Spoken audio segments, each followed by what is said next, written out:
आणि बुलेटिनच्या सुरुवातीलाच मुंबईकरांसाठी दोन महत्त्वाच्या बातम्या आहेत। मुंबई, ठाणे आणि पालघर जिल्ह्यांसाठी हवामान विभागाने पावसाचा येलो अलर्ट जारी केलेला आहे, तर दुसरीकडे मुंबईतल्या तीनही मार्गांवर मेगा ब्लॉक असणार आहे। पश्चिम, मध्य आणि हार्बर मार्गावर हा मेगा ब्लॉक घेण्यात येणार आहे, त्यामुळे लोकलने प्रवास करणार असाल तर शक्यतो तो टाळा। मुसळधार पाऊस पडणार असल्याचाही इशारा हवामान विभागाने देण्यात आलेला आहे, तर पुढील 5 दिवसांच्या अंदाजानुसार मुंबई, पालघर आणि ठाण्यात येत्या 24 तासात वाऱ्याचा वेग ताशी 40 ते 50 किलोमीटर राहील, त्यामुळे सोसाट्याच्या वाऱ्यासह मुसळधार पाऊस पडण्याची शक्यता आहे। त्यामुळे मुंबईकरांनो, या दोन्ही बातम्या तुमच्यासाठी महत्त्वाच्या आहेत। या संदर्भात अधिकची माहिती देण्यासाठी जुई जाधव आपल्या प्रतिनिधी जोडल्या गेलेल्या आहेत। जुई, अतिशय मुंबईकरांसाठी महत्त्वाची बातमी आहे। मुंबई, ठाणे आणि पालघर जिल्ह्यांसाठी हवामान विभागाने येलो अलर्ट दिलेला आहे, काय अधिकची माहिती आहे? किरण, गेल्या 2 दिवसांपासून मुंबईमध्ये पाऊस सक्रिय होता, दैनंदिन पद्धतीने पाऊस पडत होता। मात्र खरं तर कालपासून हाच पाऊस कुठेतरी थांबला होता, त्यामुळे पुन्हा एकदा मुंबईकर गरमीने बेहाल झाले होते। आता पुढील 4 दिवस मुंबईकरांसाठी सुखावणारे असणार आहेत, कारण का पुढील 4 दिवसांमध्ये पाऊस पुन्हा एकदा सक्रिय होणार आहे।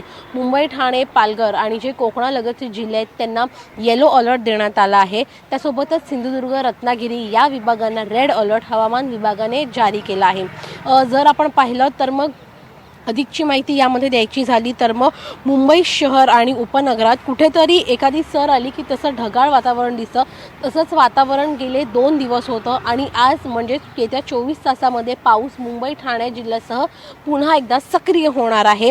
त्यासोबतच सोमवार, मंगळवार आणि बुधवार म्हणजेच उद्या, परवा आणि 13 रायगड, रत्नागिरी, सिंधुदुर्ग, सातारा, कोल्हापूर, पुणे या जिल्ह्यांना ऑरेंज अलर्ट जारी करण्यात आला आहे, तर मुंबईत पुढचे 3 दिवस अधिक पावसाची शक्यता वर्तवण्यात आली आहे।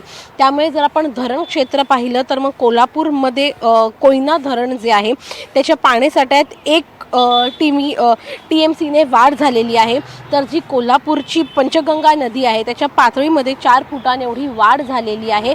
मात्र अद्यापही जी मुंबईला पाणी पुरवठा करतात ती 7 धरणं आहेत, तिथे मात्र एवढा पाऊस पडलेला नाही की ती धरणं भरलेली आहेत। काही धरणांमध्ये अगदीच 10% पाणी उरलेलं आहे, 5% पाणी उरलेलं आहे, त्यामुळे मुंबईकरांवर पाणी टंचाईची वेळ देखील उडावलेली आहे।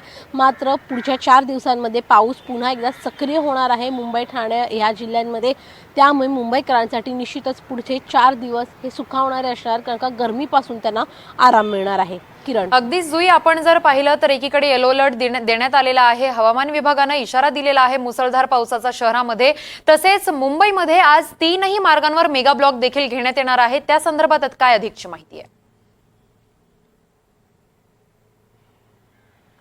किरण, मेगा ब्लॉक हा प्रत्येक रविवारी असतो, मात्र तिन्ही मार्गांवरती हा मेगा ब्लॉक नसतो। विशेष करून मध्य आणि हार्बर या 2च मार्गांवरती मेगा ब्लॉक असतात। जरी पश्चिम रेल्वेवरती मेगा ब्लॉक असतात तरी तो क्वचित असतो आणि फारसा परिणाम नागरिकांच्या प्रवासावर येण्या जाण्यावरती दिसत नाही।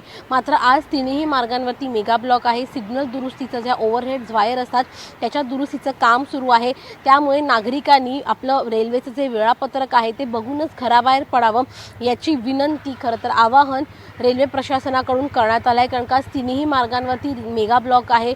जी रेल वाहनं आहेत ती अगदी धीम्या गतीने धावणार आहेत, त्यामुळे जर कोणाला खरं तर जर बाहेर पडत असाल तर रेल्वेचं टाइम टेबल वेळापत्रक बघूनच बाहेर निघा असं सांगण्यात आलं आहे। असं आणि आता नागरिकांनी देखील खरं तर आजपासून पाऊस पडणार आहे, त्यामुळे दोन्ही गोष्टी डोक्यात ठेवून अगदी विचारपूर्वक त्यांचं वेळेचं नियोजन करावं अशी विनंती हवामान विभागाने आणि रेल्वे प्रशासनाने केलेली आहे। अगदी जुई, धन्यवाद तुम्ही दिलेल्या सविस्तर माहितीसाठी।